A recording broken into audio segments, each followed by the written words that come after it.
or every day, 30 million Americans spend an average of 5 minutes waiting to get their coffee. Waiting in line. And so we think this is a problem because a heavy percentage of people don't want to wait in line. So we think this is a problem for them. We think it's a problem for the merchants because we know they're losing business. People value their time as they're on their way to school and on their way to work and on their way to other activities. Merchants are losing revenue. We know that a certain amount of people walk away. They say that they will walk away if they think the line is longer than 5 minutes. So we think that businesses are losing over $1,000 a month from customers who walk away because of long lines. On average, there's a 5-minute wait for 2 hours a day. So over the weekend, my team and I connected through social media and hit the streets, and we talked to over 200 customers, business owners, managers. And what we learned was a few things. The first was that 60% of people visit a coffee shop 3 times a week. That 70% believe if the line is too long or if they think that it's over 5 minutes. And the last thing that we learned is that almost 40% will pay more than a quarter to escape the line. So that's good for us. That's a pain point. They've identified that they're willing to pay for it as well. So that was really gratifying to hear.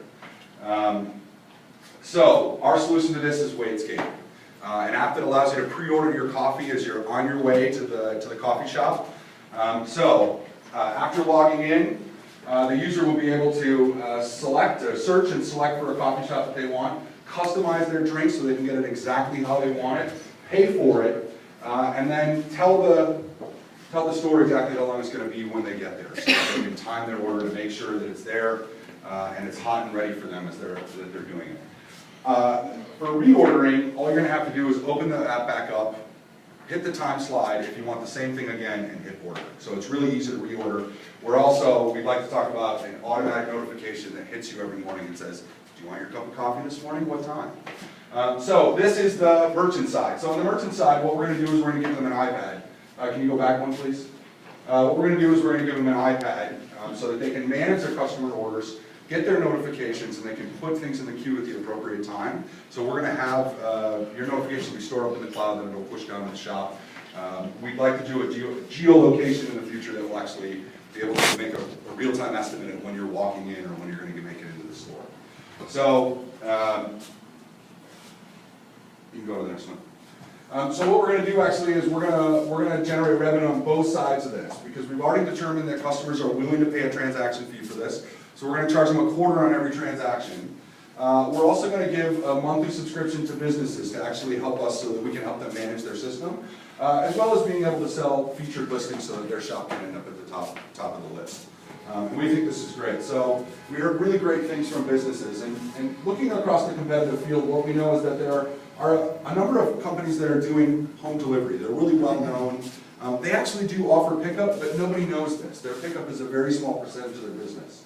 And they also don't work with coffee shops. So we think that that's a benefit for us in terms of starting to gain traction is that people don't think of pre-ordering. And if they do, it's for a single restaurant or a single shop that might happen. So we want to start doing this across all different possibilities and start to get some brand ID and some name recognition for that. So, anyways, coffee is a huge industry. I'm going to skip through this right here because everybody knows how big it is. For customer acquisition, what we know is there are about 25,000 coffee shops in the United States. Half are Starbucks, half are independent or small coffee chains.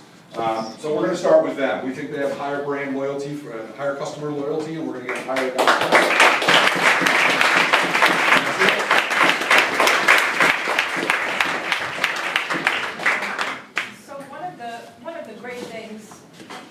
One of the great things about waiting in line is the fact that sometimes it's a little social, but also they can sell out there.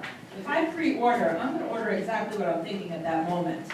And so this may not be a real boon to these small shops that really depend on you sitting there and seeing all the goodies and then buying it, even though it was sort of a random purpose.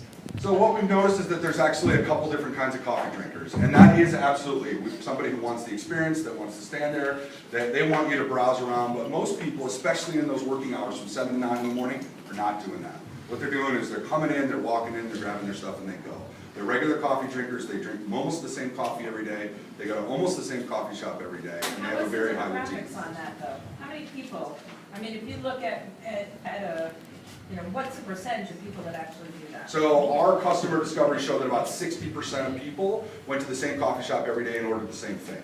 So we think that's a repeat business that we want to tap into. And I think that's a valid concern that businesses might have, but we also know that they're losing business because people are walking away, and we actually think it offsets. So first I'd just like to say, I think you guys did the best job at framing your customer discovery and making it actionable, so big props there. Thanks. My question back though is, what did you guys build? So what we built was a mock-up, and we went through screens, and we didn't have a developer on our team. We actually couldn't attract one. We had hoped to get a working prototype. But what we did is we went out and we started attracting the businesses. So the one business that we got that we're going to have a meeting with after this is Busboys and Poets that's really interested. They're really concerned about their long lines and losing people, and so they want to sit down and start talking about how they can implement it. Yeah, nothing wrong with that, I just embrace it. Like up front, say, we focus on customer discovery. Oh, absolutely. Couldn't get a developer. I'm a little bit skeptical of the 25% microtransaction concept. I mean, 20%. Sorry. Yeah. 25 cents.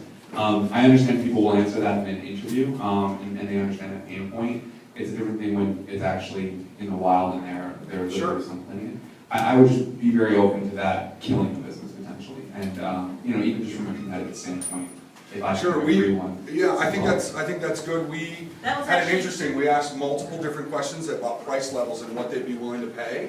And people rated either 25 cents or higher. So we had 12% of the people that were willing to pay $1 in order not to wait in line. So we felt like that was a good level for us. We had a number of people at 50 cents.